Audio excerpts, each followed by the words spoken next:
Hey everybody, I'm back again with a new and improved version of the extension table for the cylinder arm sewing machine. I got mad because I had crappy straps and I was super frustrated, so I had to sit at the computer and figure out a way to make these things better. So what I did is I created a new design. There's going to be two options. One is, and the purpose of this video is to show the new table option. This is the table in birch because I can cut this at my house. And what I did is I engraved or cut out these groove marks that you can see at the top and the bottom. And what happens is there are now brace pieces that can be attached, and I'm going to show you in the video how that's done. These pieces will attach so that way you can make a track for a strap to fit in there and make a perfectly straight strap every time. And then if this piece is taken off, you can use this as your seam guide. So we're going to install this at the moment. So I've played around with it a bit. This is the first time I cut a full table, and I'm going to install it on the machine as I would per the other, per the stainless steel version or the previous wood version. So I'll put the table in place. Because the table fits so well, I don't use the brackets that the table comes with. It's a really tight fit, and I don't think it's necessary. Of course, if you want them, they're included, but for the purpose of this demonstration, I'm not going to have them installed. And typically I would have this piece glued or use some double-sided tape to hold this piece in place, the top piece. I would have that glued in place so that way I don't have to take the time to install that or figure out where it's supposed to go. Again, I have a very crappy bobbin. This bobbin's been around the block a few times, and now I use it to tighten up my the bolt here. It's not something that I would use ever in the machine. As you can see, it's pretty chewed up, but it's handy for me so I don't lose it. I keep it on a hook off to the side of the machine. Okay, so the table's in place, and I'm sewing, and I can sew just like I normally would, no problems. These marks here don't get in the way. Nothing in the back gets in the way. Well, first I'll show the seam allowance attachment. So I'm going to take, this is the right piece, and it has a notch out, and the notch out is for the presser foot. It gives enough room for the presser foot to, so the presser foot can move as it needs to. And the installation is just taking a bolt with a wing nut and installing it. I'm going to take another one for the back. Okay, so these are snug, not super tight, but so it allows me to be able to move this bracket. But they're in place. And you can feel with your fingers if this is up against the edge of the table to help you make sure that it's straight. If it's not, if you can feel that it's straight against the table, then it's going to be straight on the table. Okay, so now I'm going to make a seam. I want to do a seam, and I need to install this bracket at the proper distance. So what you do is you take this piece, and in this piece, it has markings for the seam allowances. I have 1/8, 1/4, 3/8, half, 5/8, and 3/4. What you do is you just take this seam allowance piece, guide, aid, tool, I don't know yet what I'm going to call it, and then you're going to put it in the notch on the on this right brace. Just put it in there, it fits. And that piece is going to help you make sure you have the proper distance for the seam allowances to be measured. So what you do is just put this in place, bring your needle down on top of the line where you want your bracket to go, And so that is right on the 1/4 inch mark. And I'll bring us in a little closer so you can see that. You can see that the needle is right on the 1/4 inch mark. So to keep this straight, you just, keep your fingers snug against it so you can sort of feel that it's straight against the table. And then the goal is to tighten these brackets down, and with the wing nuts, you should be able to just do a finger tight. It doesn't have to be, like we're not putting airplanes together. So, but this, it's just gotta be snug enough that this won't move. And now that I take this piece off, I'm at the 1/4 inch seam allowance for my piece. I'm gonna take my piece, just a piece of fabric, a piece of vinyl, nothing fancy, and I'm gonna double it up. So I have 2 layers like I would normally have. And, you're gonna lose out on your clips being right up against here if you use this tool. It is possible to keep everything clipped. Keeping everything clipped, and then just as you get closer, releasing it. That's kind of what I feel that I need to do if I'm using this. But for right now, we'll see what happens. I gotta turn the machine on. Oh, there's light. It's helpful when you have light. All right, so now I'm just gonna go ahead and just sew a 1/4 inch seam right up against this piece. Bring my needle down, I'm holding my threads, let's do a longer stitch. And we get closer, I pull that out. Now I got a way to keep this fabric against my material the whole way. So here we are. Looks pretty good to me, but we'll check it. And it measures a 1/4 inch. See if I can get this a little bit better for the camera. You can see that measures a 1/4 inch. So I think that's pretty good. That's one way to use this, but the reason I wanted this more than anything else, I don't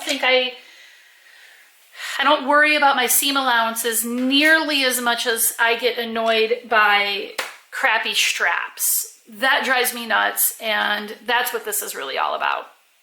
So the whole purpose of this is I got annoyed with a nasty looking strap, and I've just done it way too many times. I make a gorgeous bag, and then the strap just looks all wonky, and I get frustrated.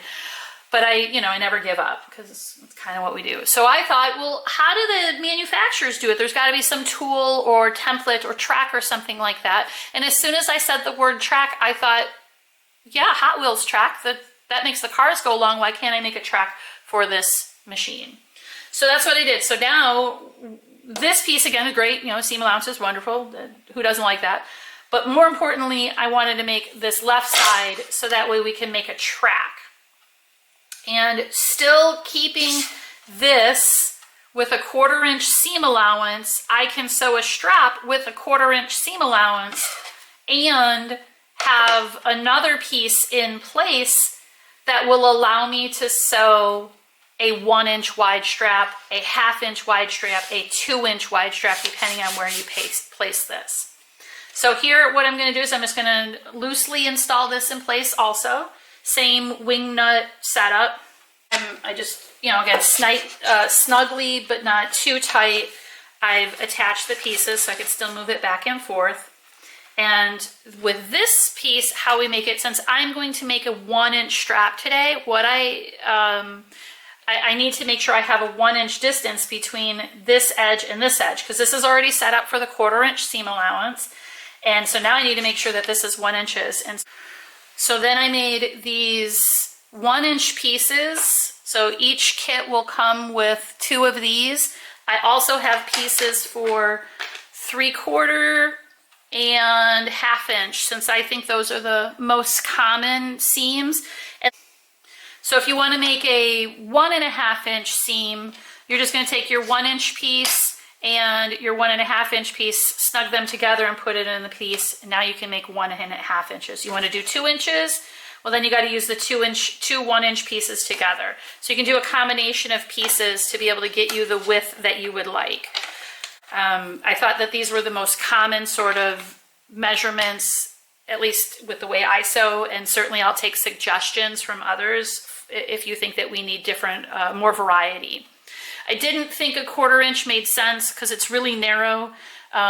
It's hard to measure and get it cut right. It's really narrow. I didn't think that was appropriate or necessary.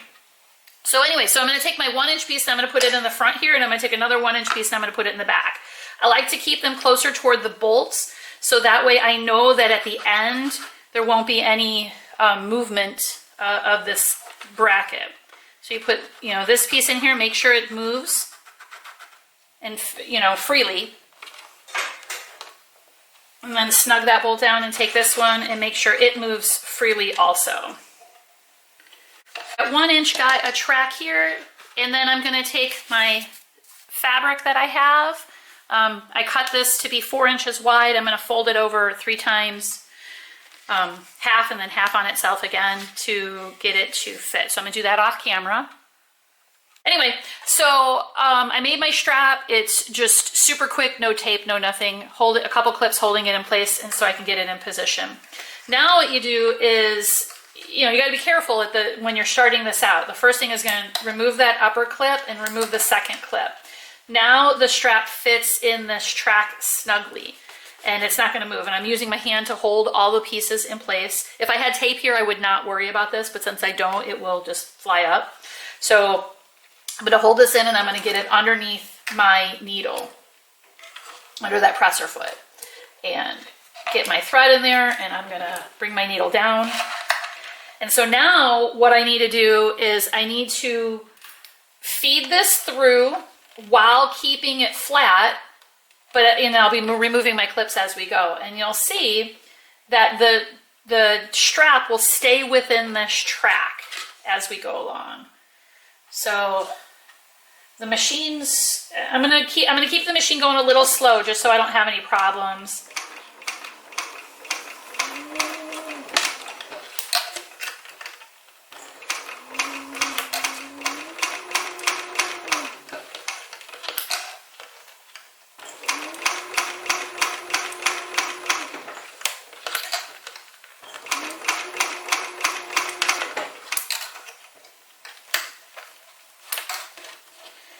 Now it's all of the track, so what's left of it.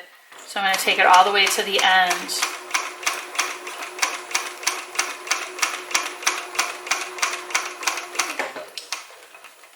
Now I'm at the end, and I'm at the point that I'm going to turn it, but in normal circumstances, I think most people make their straps this way. What you're going to do is you're just going to lift up your presser foot and turn it.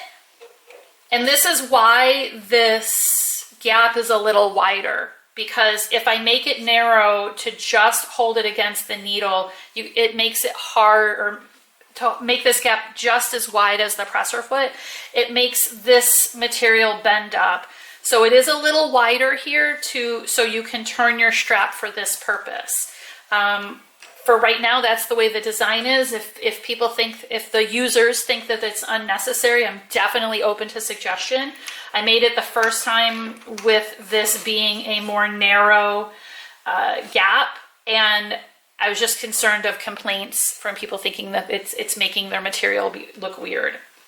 So I stitched across, and now I'm going to bring it back down again. I don't need my clips because this side's already holding it in place. And just before we stitch the other side, you can see here is the strap, and holding it against my ruler, it's at 1/4 inch.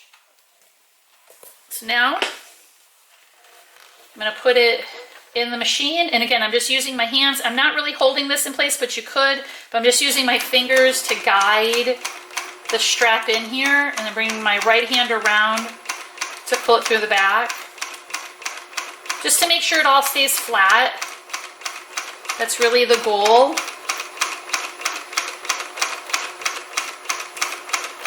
Flat and in the track. And now we're at the end. If you're production making straps, this is going to be huge, I think. I don't production make anything though, so. So now you can see here is the strap made perfect to fit, and it is exactly, 1 inch wide, and the seams or the stitches is even across the whole length of it. So I think that's a pretty good, I don't know if you can see it that well. I'm hoping you can. There you go. So it's 1 inch strap and 1/4 inch seams down the length of the strap. This is probably one of the best looking straps I've ever made in all the straps I've made. So that's really what this is about for me. It's not about the seam allowances. It's not that important to me. It was about making sure I had a tool to make a perfect strap every time. But, the table's still very functional. You take these off, you don't want to use them, no problem. Just unbolt them, slide them off, and you're good to go.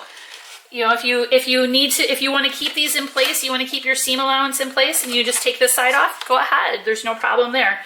If you want to take the whole thing off but leave these on, you can use this, just unscrew it. And then the cylinder arm is free for you to continue to use as you think is appropriate. So that's the table as designed for these brackets in place. And this will be the new design moving forward. I'm not going to change this at all. I'm not going to go back to the original table design. This will be the new table moving forward. It'll have a new price point because these are new pieces and it does take longer to cut.